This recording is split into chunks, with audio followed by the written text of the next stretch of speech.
యేసుక్రీస్తు దేవుడు అని చెప్పి బైబుల్ ఎక్కడ ఉందా చెప్పండి సార్. రైట్, యేసుక్రీస్తు దేవుడు.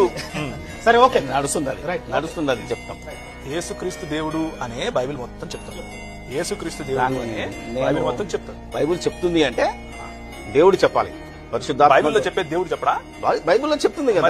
ఆయన ప్రశ్నకు సమాధానం చెప్తాను చూడండి. చెప్తున్నాను ఎక్కడెక్కడ చెప్తున్నాడు. రోమిలకు రాసిన పత్రిక 9వ అధ్యాయం 5వ వచనం ఏముంది ఇక్కడ? వాగ్దానములు వీరు, పితరులు వీరు వారు, శరీరమును బట్టి క్రీస్తు వీరిలో పుట్టిన ఏ క్రీస్తు గురించి అయితే మనుష్య కుమారుడు అని అంటున్నారో, మనుష్య కుమారుడు అని చెప్తున్నందుకు రాళ్లతో కొట్టి అంటున్నారో, ఆ క్రీస్తు గురించి అసలు అపోస్తలులు చర్చ చేయలేదు అని జాన్ గారు చెప్పారు. ఫోన్ చేసిన ఆయన కూడా ఏమంటున్నాడంటే, మీరు ఆయన చెప్పేది వినండి అన్నాడు. చెప్పేది వినడం కోసం ఇక్కడికి రాలేదు, మేము ప్రశ్నించడానికి ప్రశ్నించబడటానికి వచ్చాం కదా. సో పితరులు వీరి వారు, శరీరం బట్టి క్రీస్తు వీరిలో పుట్టిన ఆ క్రీస్తు ఎవరు? ఈయన సర్వాధికారి అయిన దేవుడై ఉండి నిరంతరము స్తోత్రార్హుడై ఉన్నాడు. బైబిల్ మొత్తంలో దేవుడు ఎక్కడుంది అని అన్నాడు. ఇదిగో చూపించాను మరి. ఇప్పుడు నేను ఇస్తాను. చెప్తులేండి. తీతుకు రాసిన పత్రిక 2:13 ఇవన్నీ కూడా సారు ఈ బుక్ లో రాశారు. ఆయన ఎలా వక్రీకరించారో కూడా నేను చెప్తాను. ఒకసారి సారు రెస్పాండ్ అయిన తర్వాత చెప్తాను. ఇది కూడా అయిపోయినండి. తీతుకు రాసిన పత్రిక 2:13 కూడా. ఇక్కడ కామాల దగ్గరికి వెళ్తారు చూడండి. ఇప్పుడు చెప్తాను.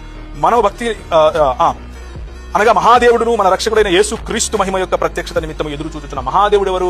యేసు క్రీస్తుని గురించే మాట్లాడుతున్నారు ఇక్కడ. 1 యోహాను 5:20, అలాగే ప్రకటన గ్రంథం మొదటి అధ్యాయం అల్ఫా ఒమేగా అని చెప్పుకున్న తర్వాత, అలాగే ప్రకటన గ్రంథం 21వ అధ్యాయం ఆయన మీద కాలు మీద పడి మొక్కినప్పుడు ఏ దూత అయితే నాకు మొక్కకూడదు అని అంటారో, అయ్యగారు ఏవైతే కోట్ చేశారో వాటిని తీసుకుంటున్నాను. కానీ దానికంటే 21వ అధ్యాయంలో ఒక చాప్టర్ క్రితం ముందే ఏమంటాడు? నేను అతనికి దేవుడై ఉంటాను అని స్వయంగా యేసు క్రీస్తే మాట్లాడతాడు. సామెతలు 28, 22, 23లో పూర్వకాలమందు తన సృష్ట్యారంభమందు తన కార్యములలో ప్రథమమైన దానిగా యెహోవా నన్ను కలిగి ఉండెను అన్నటువంటి తర్జుమా అక్కడ రావాలి. మూల భాషలో అలాగే ఉంది. జ్ఞానము గురించే మాట్లాడుతున్నారు, అది యేసు ప్రభుని గురించి కాదు.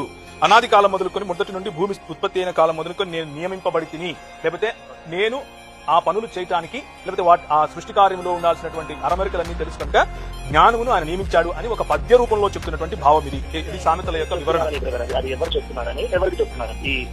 ఈ వచనము సామెతల గ్రంథం రాసింది సొలొమోను రాస్తూ, జ్ఞానవంతుడైనటువంటి సొలొమోను జ్ఞానానికి ఉన్నటువంటి ప్రాధాన్యతను చెప్తూ రాసేటటువంటి వాక్య భాగం. ఇకపోతే అంత మాత్రమే కాదు, మీ ఎపిసోడ్ అయ్యే లోపల మీకు యేసుక్రీస్తు దేవుడు అన్న క్లారిటీ రావాలని అన్నారు. తప్పకుండా వస్తుంది. తండ్రి అయిన దేవుడే స్వయంగా కుమారుడైనటువంటి యేసుక్రీస్తుతో ఏమంటున్నాడు అనంటే, తన దూతలను వాయువులుగాను తన సేవకులను అగ్నిజ్వాలలుగాను చేసుకునేవాడు అని తన దూతలను గురించి చెప్తున్నాడు. ఎవరు? దేవుడు తన దూతల గురించి మాట చెప్తున్నాడు. కానీ తన కుమారుని గురించి అయితే, ఏ కుమారుడు? జాన్ గారు, నేను, లేకపోతే బెన్హర్ గారు కాదు. ఆ కుమారుని గురించి కాదు, యేసు ప్రభు గురించి చెప్తున్నాడు. ఏమని చెప్తున్నాడు? దేవా అని. దేవుడు యేసు ప్రభువును దేవా అని సంబోధిస్తున్నాడు.